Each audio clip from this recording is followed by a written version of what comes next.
Well, today a judge could decide whether the case against Raul Valle can move forward or if it gets dismissed. You might remember that Valle was found not guilty of murder last summer in the death of 17-year-old Jimmy McGrath. Your reporter Anna Stansfield is live in Milford this morning ahead of what could be a big day in court.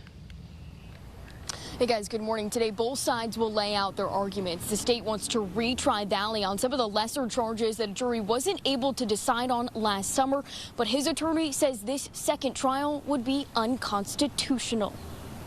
More than 4 years after Jimmy McGrath was killed outside a high school house party, the state is looking to pursue charges. They want to retry Valle on some lesser charges, including reckless manslaughter and reckless assault.